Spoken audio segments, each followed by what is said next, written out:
সবাইকে প্রীতি ও শুভেচ্ছা জানিয়ে শুরু করছি। আপনারা যেখান থেকে আছেন সবাইকে আপনাদের স্বাগত। ইউটিউব চ্যানেল ভয়েস অফ জার্নালের পক্ষ থেকে আপনাদের আবারও স্বাগত জানাই। বাংলাদেশের রাজনৈতিক প্রেক্ষাপট অনেক খারাপের দিকে এগোচ্ছে।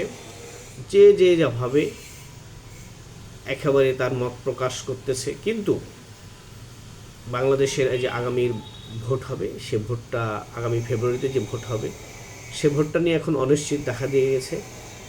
কারণটা এখন বাংলাদেশ জামাতে ইসলামের আমির বলতেছে পিআর ইলেকশন, বা জামাতে ইসলামের পক্ষ থেকে তাদের মুখপাত্র অনেক নেতাকর্মী বলা বলি করছে আমরা পিআর ইলেকশন চাই, পিআর ইলেকশনের মাধ্যমে এমপি নির্বাচিত চাই। তারপরে ছোট দল গণ অধিকার পরিষদের প্রধান নুরুল হক নুরু, ভিপি নূর, সেও বলতেছে একই কথা, ইসলামী দলগুলো একই কথা। তো এখন আর এক পক্ষে বলছে, বিএনপি বলছে যে না, আমরা পিআর ইলেকশন চাই না, আমরা সরাসরি ভোট চাই।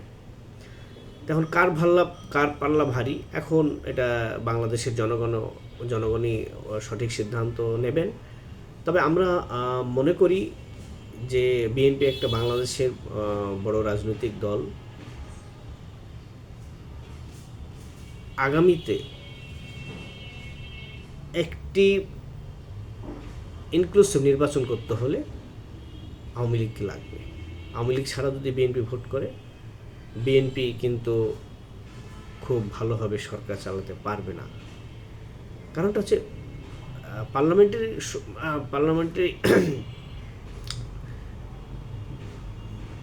পার্লামেন্টের যদি আপনার গণতান্ত্রিক যদি শক্তিশালী না থাকে, শক্তিশালী বিরোধী না থাকে পার্লামেন্টে, তাহলে সে পার্লামেন্ট কার্যকর হয় না, দেশেও কার্যকর হয়, দেশে বিদেশে গ্রহণযোগ্যতা পায় না। যেমনটি হয়েছিল বিগত সরকারের আমলে, প্রধান বিরোধী দলকে বাদ দিয়ে ভোট করে, তেমনটি আগামীতেই যে ভোট হবে সেটিও যদি আওয়ামী লীগকে বাদ দিয়ে ভোট হয়, তেমন গ্রহণযোগ্যতা পাবে না দেশে বিদেশে। তো আমাদের আশা, আমি একজন সাংবাদিক হিসেবে সে বিশ্লেষণটা করি বা বোঝার চেষ্টা করি যে বাংলাদেশে একটি অবাধ নিরপেক্ষ নির্বাচন দরকার এবং গণতান্ত্রিক পথেই হাঁটা উচিত। বর্তমান ইন্টারিম গভর্নমেন্টের প্রধান প্রফেসর ডক্টর ইউনূস, উনি একজন নোবেল লরিয়েট মানুষ। কেন তিনি বুঝছেন না যে আমি দেশ চালাতে ব্যর্থ? কারণ আইন শৃঙ্খলা ঠিক নেই, মব ভায়োলেন্স বিন্দুমাত্র পাচ্ছেন না, কিছু রোধ করতে পারছেন না।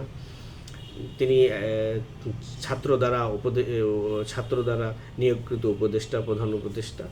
তো এইসব বিষয়গুলো আর কি। তারপরে ওনার প্রেস সচিব বলেন যে এটা মব না, এটা হচ্ছে প্রেশার গ্রুপ, এটা ক্ষোভের বহিঃপ্রকাশ। আসলে কি উনি বোঝাতে চাচ্ছেন? উনি তো নিজেই মবের শিকার হলেন খুলনা প্রেস ক্লাবে। তো এটা কাকে কি বোঝান? I don't know. যাই হোক, সব মিলেই ভালো নেই, বাংলাদেশটা ভালো নেই, মুক্তিযুদ্ধের বাংলাদেশটা ভালো নেই, বঙ্গবন্ধুর বাংলাদেশটা ভালো নেই।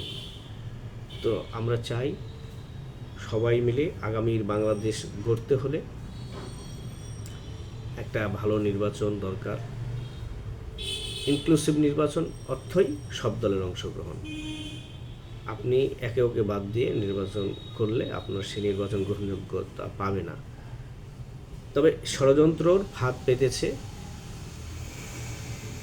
ইসলামী দলগুলো, এটা বুঝতে হবে।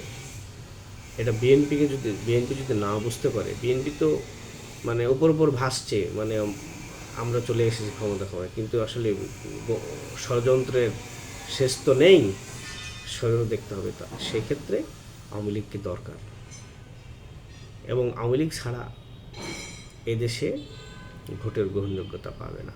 এটা বিশ্ব বলছে, এটা ইকোনমিক্স বলতেছে, এটা বড় পত্রিকা ইকোনমিক্স, তারপরে বিভিন্ন আন্তর্জাতিক সংস্থাগুলো বলতেছে, ইতিমধ্যে বলা শুরু করেছে যে আওয়ামী লীগকে ব্যান করে, আওয়ামী লীগকে রাজনীতির বাইরে রেখে আপনার এই গ্রহণযোগ্যতা পাবে না।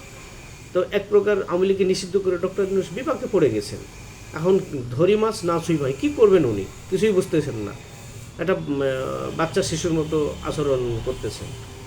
তো যাই হোক, আমরা চাই তার ওনার শুভবুদ্ধির উদয় হবে।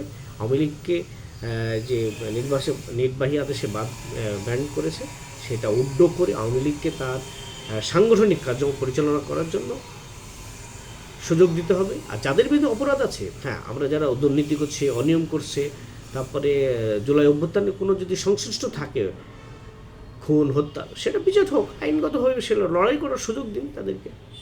তবে আমরা যারা বিগত দিনে দুর্নীতি করেছে, অপরাধ করেছে, আমরা তাদের বিপক্ষে।